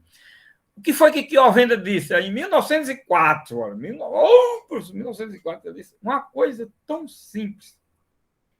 Olha, o judiciário e o processo, aí o judiciário e o processo se presta a dar aquilo e somente aquilo que eu obteria se fosse resolvido de forma direta sem eu precisar do judiciário. Eu fiz um contrato e comprar uma coisa, pagar, paguei, recebi o objeto. Pronto, alcancei. Ótimo. Beleza, perfeito. Mas houve um problema. Um lado não pagou, ou o que deveria pagar, pagou, o outro que deveria entregar não entregou. Aí, olha, lá vai eu ter que ir para o judiciário. Mas eu vou no judiciário para quê? Para que o judiciário me dê aquilo que era devido e eu teria sido cumprido se o contrato tivesse sido até o final cumprido em sua integralidade. Era isso. Aí você diz, não é assim, não, professor. Não era assim. As obrigações, principalmente as obrigações, elas sempre eram transformadas. Fazer e não fazer, a entrega de coisas sempre na obrigação de pagar. Foi daí que surgiu, por exemplo, não sei se vocês já pagaram a responsabilidade civil, estão pagando ou vão pagar. Quando vocês estudarem, ou se alguém estuda ou estudou responsabilidade civil, vocês estudaram, eu tenho a chamada responsabilidade civil contratual. O que é a responsabilidade civil contratual? É que todo contrato, uma vez não cumprido, se transformava em obrigação, numa indenização, uma obrigação de pagar. Olha como era a regra. Então, você contratava fabricar uma cadeira, construir uma casa, a pessoa não tinha feito. Aí entrava com ação de indenização para a pessoa pagar. O não fazer a casa, a cadeira, a mesa, sei lá, o que for. Você comprou uma coisa e teria que ser entregue. Aí a pessoa não entregou. Aí você entrava com ação de indenização, a reparação do dano contratual. Era assim. Aí, em 1904, Giovena disse, olha, desse jeito o processo não alcança sua finalidade. Começou-se a se descobrir, isso foi... O processo adquiriu autonomia ali na metade do século XIX, né? 1800 e tanto, né? 1850, 60, por ali, que a gente estuda aquela autonomia do processo. Olha, isso tudo eles começaram a pensar. Com a autonomia do processo, o processo sendo a grande forma de dar cabo e solução aos conflitos gerados no campo do direito material, o processo tem que se prestar a ser útil tanto quanto é o próprio direito material. E, principalmente, dar vida àquilo que o direito material não conseguiu alcançar, que firmou o contrato, mas, infelizmente, não foi cumprido. O processo é quem vai fazer com que seja cumprido agora. Mas ser cumprido como? Toda vida eu transformar o que foi feito de negócio em uma reparação de dano, isso não atende a melhor forma. Pois bem, minha gente. Aí, com isso, a legislação do mundo inteiro, os códigos passaram a trabalhar com essa hipótese. Não é? A gente tinha já a obrigação de fazer e não fazer uma execução, mas era uma execução no Código de 39, no Código de 74, até 94, era uma execução muito morosa, porque a mesma forma de cumprimento, que hoje a gente chama de cumprimento de sentença, na época era chamada apenas de execução de título judicial, mas o procedimento era igual à execução de título extrajudicial. É um detalhe, viu, minha gente? O Código de 74 tinha a execução de obrigação de fazer e de entrega de coisa nos mesmos moldes da execução de título extrajudicial. O cumprimento da sentença era feito, aliás, dos dois, da obrigação de pagar também. Era nos mesmos moldes, certo? Era um procedimento só para ambas as situações, título executivo extrajudicial e título executivo judicial. Isso de 74 até 94. Bom, isso no Código de Processo Civil. Agora vamos para aqui. Em 90, vem o Código do Consumidor. E aí o Código do Consumidor, avançado, já trabalhando aí processo coletivo, e aí trabalhando as ideias dos autores europeus, Giovenda tinha dito isso, vamos botar no Código do Consumidor, olha aí. Artigo 84, o que é? É uma tutela específica no campo das obrigações de fazer e não fazer. Então, no campo das obrigações de fazer e não fazer, o judiciário tem que fazer com que seja cumprida a obrigação de fazer e não fazer. O que esse princípio da especificidade diz? Que eu vou ao judiciário buscar a espécie de obrigação que surgiu ou por força de um fato ou de um ato. Certo? Primeiro ponto. Se a obrigação for de fazer ou não fazer, é a obrigação de fazer ou não fazer. Se for de entrega de coisa, é de entrega de coisa. Se for de pagar, é de pagar. E não haver fungibilidade. Esse é o primeiro ponto. Não haver fungibilidade de quê? Desta obrigação, fazer ou não fazer, entrega de coisa, por uma obrigação de pagar, por exemplo. Não deve. Segundo, quem tem que cumprir. Segundo, não. Terceiro, primeiro, ser específica. Segundo, não haver fungibilidade. E terceiro, quem tem que cumprir a obrigação é o devedor. Mas não é tudo muito lógico isso, não. É super lógico, né? Pois bem. Mas também essa hipótese de ser o devedor não é a hipótese que está, por exemplo, na execução de obrigação de pagar, ainda no Código de Processo Civil de hoje, de 2015. Cuja eficácia só foi adquirida em 2016. Ainda não é assim. Como é assim lá no Código de Processo Civil? Lá no Código de Processo Civil. No Código de Processo Civil é o seguinte, a obrigação de pagar. Como ela é? É o seguinte, o judiciário faz uma desapropriação do bem na hora que penhora, certo? Aí depois manda, ele avalia, tem um avaliador, aí depois ele aliena o bem, ele é quem vende no leilão, arrematação, aquela coisa toda, sem fim. E depois, quando ele apura o dinheiro, ele é quem paga ao credor. Se você pegar o Código de Processo Civil agora, certo? É essa estrutura que tem lá. Aqui, na tutela específica, e aqui, no caso, a obrigação de fazer e não fazer. Não existe isso. Quem tem que cumprir é o devedor. E a tutela específica é assim. Aliás, esse sistema é o sistema americano em muitos países europeus. inclusive na obrigação de pagar também. No Brasil, não. No Brasil, não é nessa forma. Não é na forma de tutela específica. A obrigação de pagar não é feita pelo devedor, certo? A obrigação de pagar no Brasil, a forma que o deu para o processo foi do próprio judiciário fazer tudo pelo devedor. Imagine. Claro, minha gente, isso daí não exime o devedor de qualquer hora cumprir, não. É outra coisa, certo? E não exime de outras negociações, inclusive a arrematação ser realizada pelas partes, a venda, mas tudo com o controle do juiz. Tá? Uma série de fatores que sofreu de alteração, aí, principalmente de 94 para cá, e no novo Código de Processo Civil, muita coisa foi alterada, de formas que facilite apenas isso que eu estou falando, mas a estrutura mesmo da base é essa que eu falei. Bom, e o que significa esse? E o Estado juiz entra como em que situação aí? Que quem tem que cumprir a sentença é o devedor? Esse aqui é o grande dilema. Quem tem que cumprir a sentença é o devedor? E não é. Nem todas as vezes é. Como é o devedor? Onde é que entra a figura do Estado? A figura do Estado entra como poder coercitivo para obrigar que o devedor assim o faça. Então, olha, preste atenção. O princípio da especificidade significa que o judiciário e alguém que vai ao judiciário tem que buscar a tutela específica da espécie de obrigação que foi firmada. Tutela específica significa isso. A espécie de obrigação que foi firmada. Se for fazer, fazer. Se for entregar, entregar. Se for pagar, pagar. Né? Isso é o que é a tutela específica.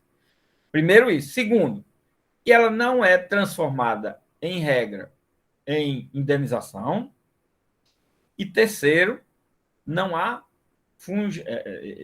essa regra significa também não haver fungibilidade da obrigação. E terceiro, não haver substituição do devedor pelo Estado. O devedor é quem, nem subrogação do devedor pelo Estado. O devedor é quem vai cumprir a obrigação. E o Estado entra com apenas poderes coercitivos, fazendo forçar que o devedor cumpra a obrigação, seja qualquer que seja a espécie. Certo? Isso é a base, essa trilogia é a base desse princípio. Vamos ver aqui se o artigo 84 traduz isso, né? Será que traduz? Vamos lá. Na ação que tem por objeto o cumprimento de obrigação de fazer ou não fazer, o juiz considerará a tutela específica da obrigação. Aí, olha. O juiz considerará a tutela específica da obrigação. Que obrigação? Fazer ou não fazer. Ele não vai conceder outra tutela. Ou resultados práticos equivalentes ao seu cumprimento. Ou seja, ele tem que impor circunstâncias e situações para fazer com que a obrigação seja cumprida, como fazer ou não fazer. Certo? Olha o detalhe aí. Então, nós temos o que? Aí, o detalhe da tutela específica, ou da especificidade da obrigação. Aí vem o parágrafo 1º e diz o seguinte: a conversão da obrigação em perdas e danos, ou seja, converter a obrigação de fazer ou não fazer em um pagar ou por quantia certa, significa isso, essa primeira parte, certo? Somente, olha aí o que diz o legislador, somente, olha o advérbio aí muito forte, somente será admissível se por elas optar o autor ou, se impossível, tutela específica, a obtenção do resultado prático equivalente. Então, está aí o segundo requisito. A tutela que tem que ser cumprida é específica da obrigação de fazer e não fazer. Ela não deve ser substituída pela obrigação de pagar, mas tem duas exceções. Uma, se o autor assim optar. E aí, minha gente, quando a obrigação é um direito disponível, ou resulta de um direito disponível, aí o autor, aí em nome do princípio da autonomia da vontade, e logicamente uma autonomia da vontade que ele realmente vem e faz a escolha. Aí é uma autonomia da vontade que não há muito prejuízo para ele, porque ele mesmo faz a escolha. E aí o judiciário, juiz nem Estado devem interferir nas coisas. Como juiz e Estado, você compra uma coisa, vende, faz para lá, para cá, juiz e Estado não tem que estar interferindo. dizendo se o negócio está certo, está bom, se é bom para você, se não é, não deve fazer, não. Quando é realizado de forma a que tudo se realize plenamente entre você, aliás, graças a Deus, 99% das relações jurídicas são realizadas sem interferência do Estado em termos de precisar de ir para ele pedir autorização. Nós sabemos que tem muitas coisas que precisam, mas graças a Deus 99% não tem. Porque você imagine aí a quantidade de negócios jurídicos que são realizados diariamente, são cumpridos e não há processo, não há nada para interferir nisso. Graças a Deus, né? Era para ser 100%, mas vamos lá, 99%. E esse 1% tudo que tem de briga, professor, é exatamente só 1%. Já é coisa demais, porque eu imagino quantas milhões de relações jurídicas são cumpridas diariamente. Eu acho que é menos de 1% que vai para o judiciário. E a Maria que fosse mais do que o que já são. Não é? Pois bem, minha gente. Então, o que acontece aí? Na segunda parte, nós temos a não fungibilidade da obrigação.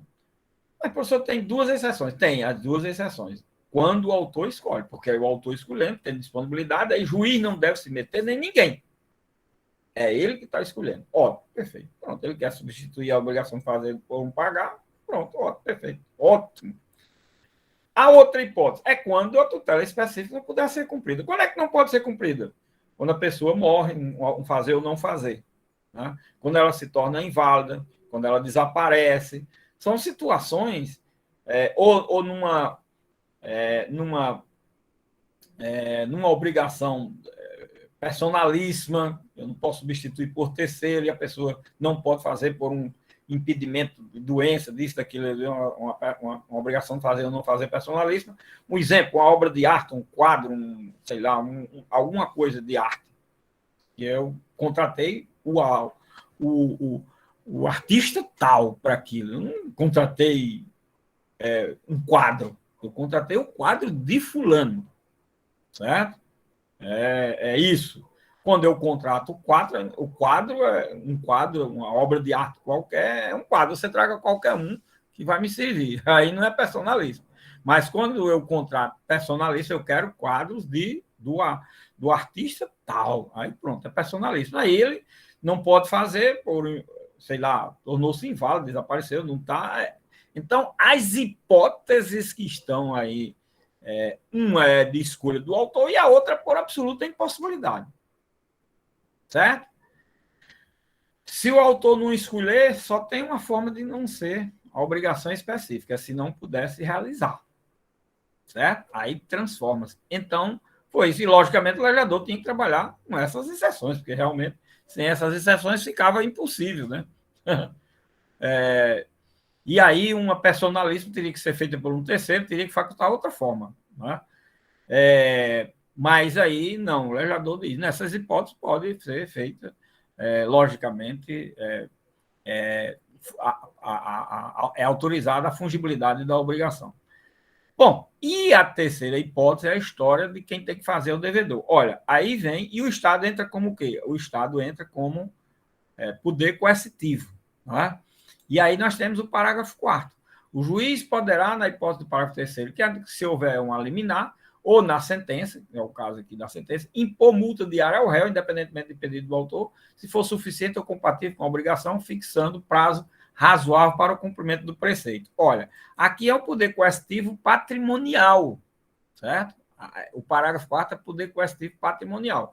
No primeiro momento, olha, você vai cumprir a obrigação. Se você não cumprir, vai ser fixado uma multa por atraso, tal. Vamos fixar o prazo para a obrigação. Isso pode ser acordado, ótimo, é melhor ainda, porque aí quem vai cumprir a obrigação sabe quando é que realmente pode entregar em tal prazo, beleza, ótimo, certo? Agora, se você não cumprir, aí vai ter por cada dia de atraso, cada semana, cada mês, sei lá, depende do que fixar lá. Aí você vai pagar tanto de multa. Essa é a multa de natureza astreinte, que em francês significa coercitiva, para obrigar você a cumprir realmente naquele prazo. É esse o sentido, tá certo? Então, eu chamo aí o poder coercitivo patrimonial do parágrafo 4º. Aí vem o parágrafo 5º e diz: para tutela específica ou para obter o resultado prático equivalente, poderá o juiz determinar as medidas necessárias. Pronto. além da multa, poderá determinar medidas necessárias. Aí o legislador foi disse, bom, mas que medidas necessárias são essas? Aí esse parágrafo 5º, nessa segunda parte, é como se fosse dizendo, exemplificando, proceder busca e apreensão se for necessário, remoção de coisas, de pessoas, desfazimento de obra, impedimento de atividade nociva, além de requisição de força policial. Estão vendo aí? Então, providências, o legislador deu exemplo assim, de coisas que são mais violentas.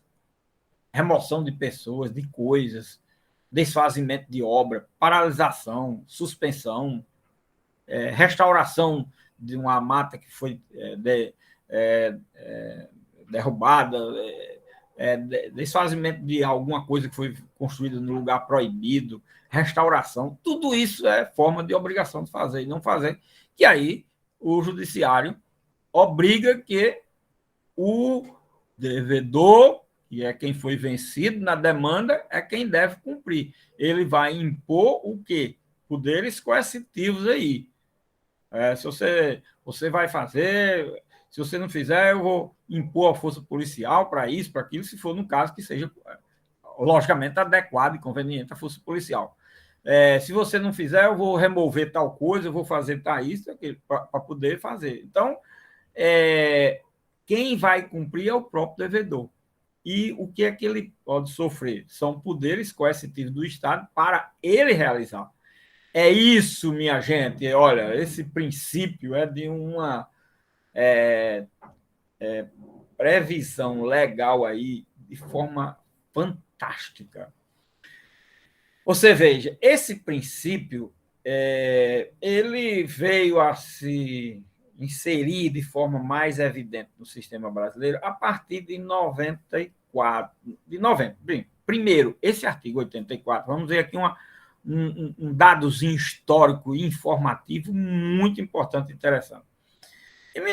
Em 90, não existia esse dispositivo em nenhuma lei brasileira. Criado o processo coletivo, aí o processo coletivo tinha que traduzir uma coisa mais moderna. Aí veio o artigo 84, com essa estrutura aí, com base nesse princípio, que contém, para sua compreensão, essa estrutura. E ela foi muito bem traduzida pelo legislador. Você, logicamente, vai perguntar aos legisladores da época se eles sabem disso. Nenhum sabe, nenhum. Mas alguém que fez o projeto, logicamente, colocou o artigo sabendo o que ele estava fazendo. Agora, você pergunta aos legisladores que aprovaram. Não, nunca ouvi falar isso, sei nem o que é isso. Para vocês terem uma ideia. Eles aprovaram, porque tinha lá num projeto, eles não entendiam nada, eles vão aprovar, deve ser bom. E graças a Deus aprovaram, né? Bom, isso em 90. O Código de Processo Civil não tinha nada. Quando foi em 94, que foi a reforma do Código de Processo Civil, que é a grande reforma que eu entendo que aconteceu, o legislador foi e trouxe para o Código de Processo Civil o inteiro teor desse artigo 84 do Código do Consumidor. O inteiro teor. Foi para onde? Para o artigo 461 do Código de Processo Civil. E passou ali a existir pela primeira vez a expressão também cumprimento de sentença. Ali, 461, aí em 2001, você veja, o Código de Processo Civil foi aperfeiçoado, que foi a chamada reforma da reforma, e houve uma alteração da redação do 461 e foi criado o 461A para a obrigação de entrega de coisa. Olha como são as coisas, tá certo? Hoje o Código de Processo Civil, se você pegar do artigo 513, eu acho, 513 a 538, é cumprimento de sentença. Pode ir lá para o artigo 513 a 538, cumprimento de sentença. E é o quê? Lá esses artigos todos, que são 25, 26 artigos, são estruturados com base no princípio da tutela específica ou da especificidade. Estão vendo aí como são as coisas? A evolução aí. Isso no espaço de 20, 30 anos. 30 anos. Houve toda essa evolução, tá vendo? Olha aí. E você veja, em 90 veio esse artigo, em 94 ele foi para o Código de Processo Civil, passou a ser todo de qualquer processo. Em 2001, eles foram aperfeiçoados e estendidos para a obrigação de entrega de coisas. Aí, em 2015, se criou 20 e tantos artigos com base estrutural nesse princípio. Logicamente que outros também estão traduzidos lá, mas eu quero dizer que a estrutura do cumprimento da sentença, no que diz respeito às obrigações, qualquer que seja ela, lá é isso que eu termino de fazer, para vocês verem como as coisas funcionam, como elas são trabalhadas e como elas evoluem, se evoluem, quando evoluem.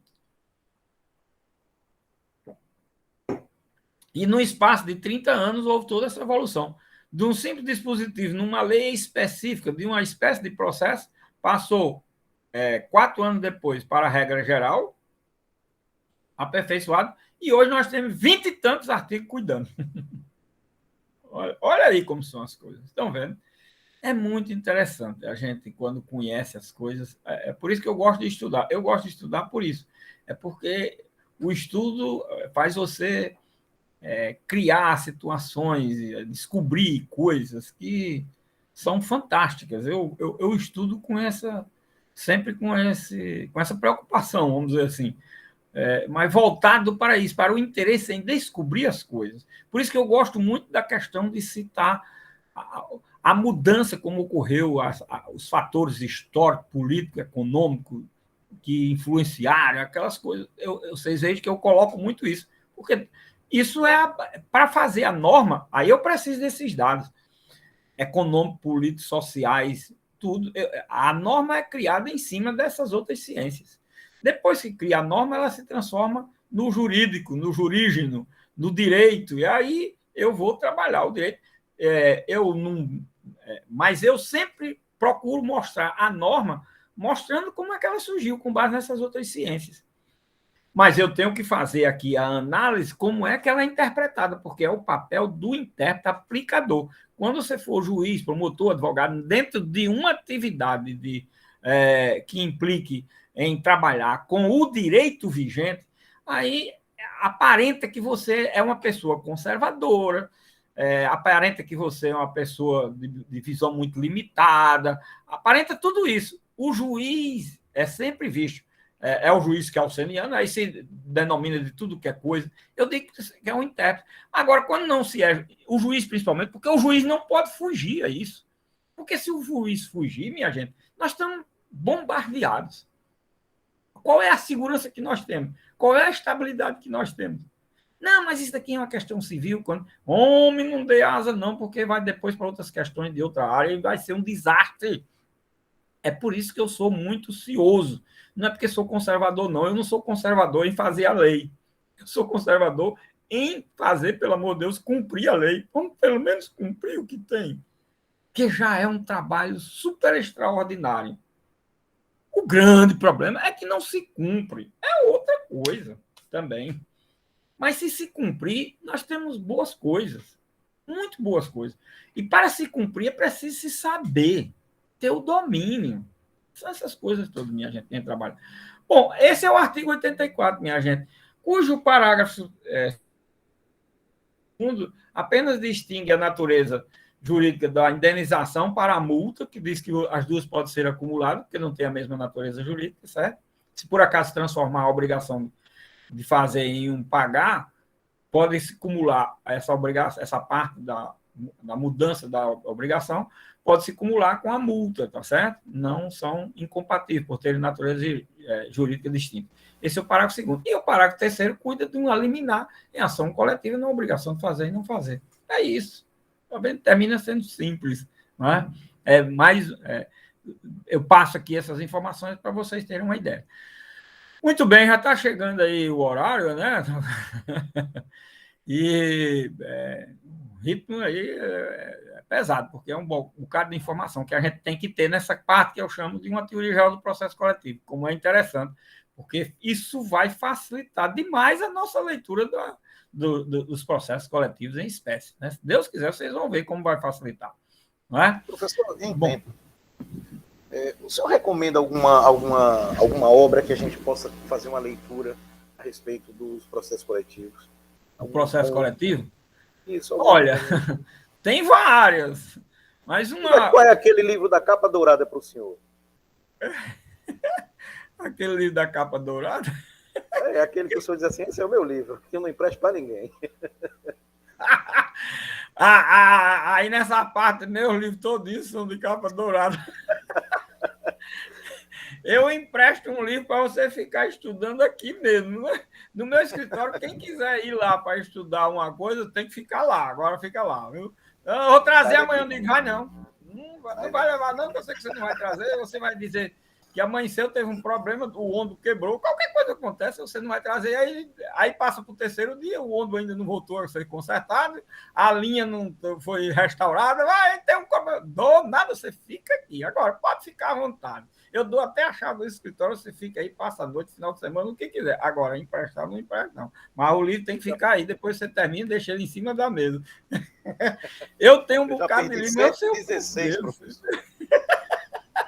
Perdi 116 livros nessa conversinha aí de vou levar ali e já já lhe trago. Nunca essa conversa. Foram 116 dedos que foram roubados das minhas mãos. Deus, menino. Bom, olha... Teria algum que o senhor me indicaria? Vários. Olha, você teria um livro aí, o básico aí é o de... como é do nosso baiano lá, da Juiz Pod, como é o homem da Juiz Pod lá, o baiano? Agora sim. Didier, Freddy Didier, o 4º volume da coleção dele, né? Olha, desse assunto de hoje, por exemplo, sobre litispendência e coisa julgada, tem um livro, olha, tem livros específicos. Tem um livro de... como é o nome do homem, meu Deus do céu? Deixa eu ver aqui. Não está aqui comigo, não. Muito bom, excelente o livro. Litispendência e coisa julgada no processo coletivo. De Antônio Gidi. Antônio Gidi, olha o nome do homem. Esses livros estão lá na bibliografia que eu passei, certo?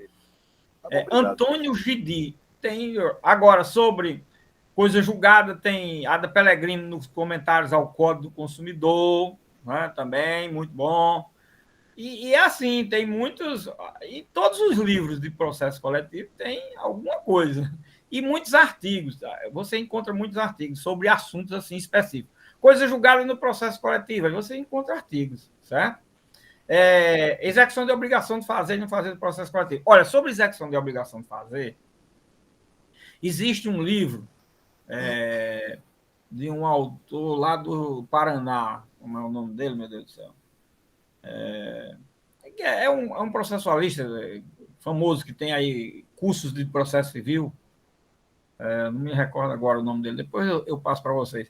Ele tem um livro que é o que... Não é Marinoni, não. Ele tem um livro que é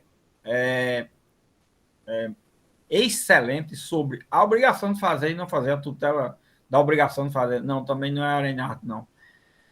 Deixa eu ver, meu Deus do céu. Ela é do Paraná, né? Ele foi até casado com Tereza Rodalvin, filha, e parece separado. Tereza Rodalvin já tem com hoje.